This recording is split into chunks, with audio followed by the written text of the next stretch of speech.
You know, maybe asking if you can draw my Sona getting absolutely fucking bent over by your Sona, maybe asking it in my live stream chat isn't the best place to do that. Hi, how are you? My name's Beta, and today we'll be going over the most disturbing furry fan art I have ever received. And this could also go on record for being the most disturbing fan encounter I've ever had. As in, like, internet over obsession stuff. A lot of you know that I absolutely love fan art. For me, it's a labor of love. If someone is willing to put in time and effort to bring my characters to life or to make something for me, it really is flattering, and I greatly appreciate it. And on my streams and videos, I try to highlight fan art that I receive from you guys to give you a bit of a boost or to give credit where it's deserved. And on one of these little discussions about fan art and Fanart etiquette, we talked about how I had received a very disturbing art piece of me and my friend a few years back, and I talked about the story of how it escalated even further that year. And to my knowledge, it's still going on. A little disclaimer, don't go looking for these art pieces. It's really,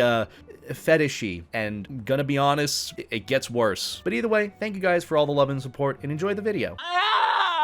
Someone made some cute fan art for me. I actually want to show that because it's like really fucking cute. The user Dominion, I like the way they spelt that, and I fucking love the art that they did for me. This is super fucking cute. Go and give Dominion a follow if you like their art. I love gushing over like the fan art that y'all do for me. It's so sweet and wholesome. Except for that one dude that keeps putting me in his fucking Vor fanfics. It's so weird. I hate to like kill the mood, but some people do that. Look, I'm just gonna set the standard now, even though it's already been set for like years now.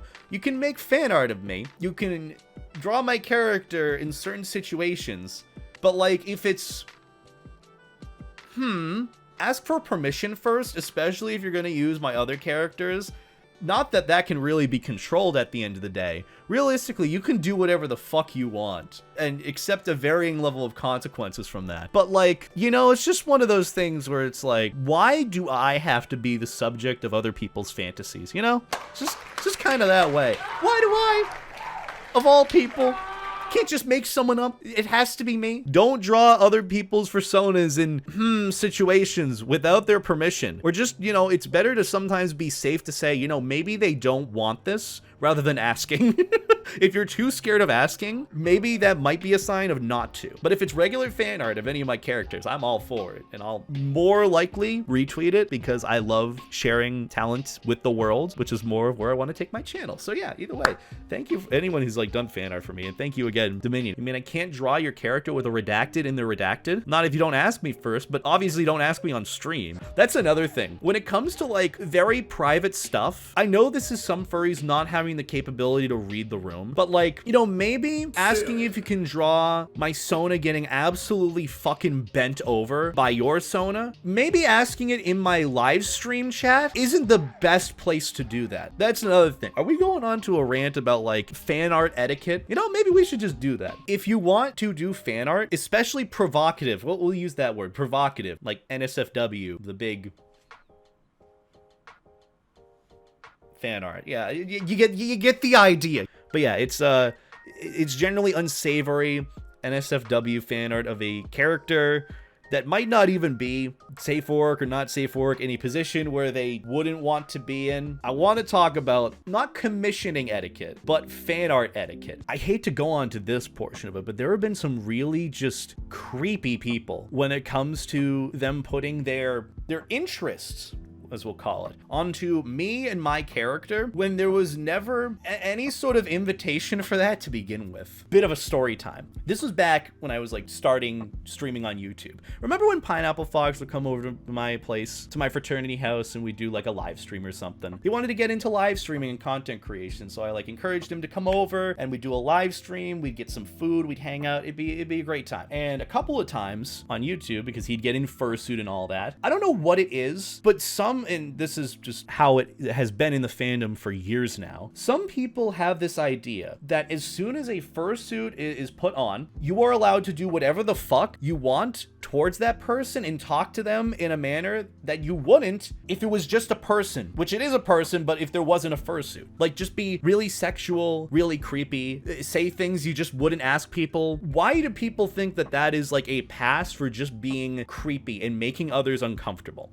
Example, there was this person that would show up to my YouTube streams, and whenever Pineapple was in fursuit, they'd especially take interest. They would ask every stream, Beta, can you tickle Pineapple's paws for me? And this dude had such a weird thing with wanting our characters to tickle one another. It got to a point where I saw it on my FA search results, because if you look up BetaEtaDelota on Furry Fanart or other art websites, I saw someone made a comic art piece of me and Pineapple tickling each other's paws. I was sort of new to this whole thing of someone just kind of taking my character and being like, fuck the wishes of whatever this guy wants. I want them tickling one another. And they drew it and they posted it. And they actually had multiple people reach out to them or say, hey, you know, maybe you shouldn't draw their characters doing this. Like, did you ask them if it was okay to do this? You know, it's kind of weird to put them in this situation when they didn't ask. This dude got multiple people commenting on their stuff. And this is kind of the point of like, you know, maybe it's too much effort on my end to even like confront them about it, because half the responses they gave back involved sending all sorts of threats and cusses and ableist slurs back at the people asking if they had asked me or Pineapple if they could draw it. Like, it would be, for example, fuck you, R slur. So other than that, it seemed a bit harmless. But it all kind of took a bit of a turn. One stream where Pineapple showed up, he was in fursuit as usual and was hanging out with me.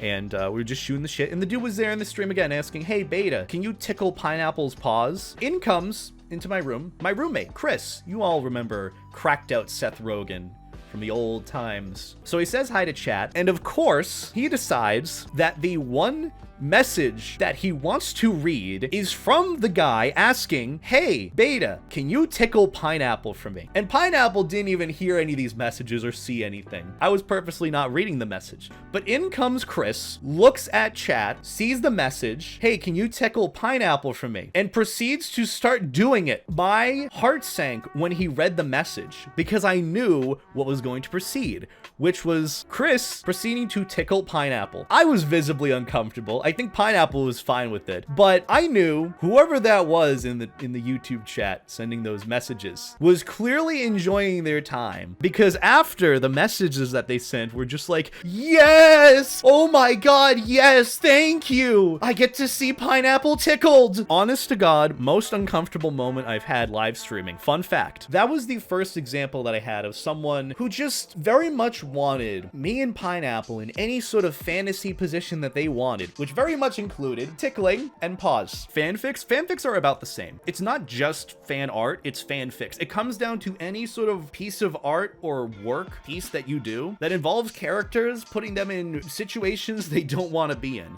Whether it is art, whether it is any sort of audio recording or any sort of writing. And I guess that proves as like an example of like, hey, if you worry about making a specific fan art piece for me or fanfic piece for me, as long as you're not doing what that guy was doing, you are a-okay in my book. You can draw whatever the fuck you want. If you want to make me happy when it comes to making fan art or any fan work for me, whether it's Maverick, Levi, or Beta, my 3 fursonas. If it's an NSFW piece or a art piece, ask me first. When it comes to any other art piece, if you have any idea of Maverick or Levi or Beta being put in any universe, like, you can do whatever you want. If you want to put me in fucking SpongeBob, but look, someone did that. Another fan art piece that I got from, I think, Smacksburg? From Anther Northwest. Wonderful fucking art piece of me in Bikini Bottom. You can put me in whatever universe you want, as long as it is safe for work and won't make me uncomfy. I'm perfectly fine with that. Ultimately, just like when it comes to fan art, asking is always nice. But when it comes to any other type of fan art, specifically if it's safe for work or it's supposed to be just their character that you want to draw and that's it. Yes, everyone, I'm gonna just speak for literally everyone here. If anyone asks if they can make fan art on my characters, just in general, the answer is always yes. I love fan art.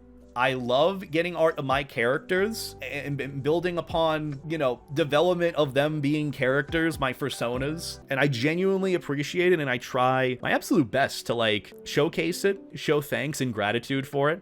That's why I have the whole like fan art thing back there of art pieces that people have made for me. And then I have like my starting screen with just whatever fan art that people have drawn for me. But that's all it comes down to. If you want to make fan art for me, you can.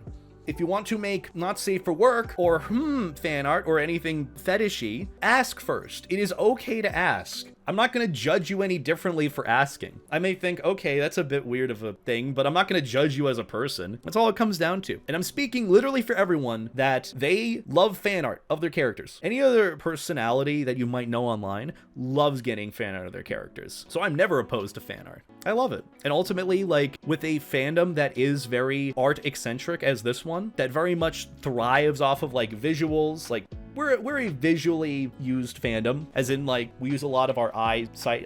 What am I even talking about? With how the fandom is very much for the eye or visual senses, fan art is like such a big thing. Art in general is a big thing in the fandom. It's how we sort of bring our characters to life. You know, fursuits, artistry, even writing, as much as writing and fanfics are like very much underappreciated or not as appreciated as it should be in the fandom, they're still like pivotal to building sort of like our characters, our fictional universes that we like with our characters. You know how there's this meme about how your character has like a 10-page long backstory at least? It's not really a meme, it's just truthful. It's because you're putting so much effort and love into this character that you love in the universe that they're a part of. It's kind of the same thing with like D&D, Dungeons and Dragons, which we still need to cover at some point because, oh boy, I play D&D with a bunch of other furries and it is an experience in the best way possible. And it has so much overlap with like literal role-playing as a character. Not like the whole ooh woo, notices your bulgy wolgy. No, it's nothing like that. There's a bit of overlap with that, of being able to put on a character, a persona, or a fursona. And when it comes to fan art, that is literally someone saying that they appreciate and love the character that you have. And in the fandom, that is, in my opinion, the biggest form of flattery. For at least me, getting fan art is flattering, and I genuinely appreciate it. But either way, that's sort of my take on like fan art etiquette. Just ask. Don't make creepy stuff of other people's characters. Also, don't like try to push your own narrative of like how this character should be behaving or acting onto that person or that character, because it's also not your character. It doesn't belong to you. You can do that with your characters, but just don't do it with mine.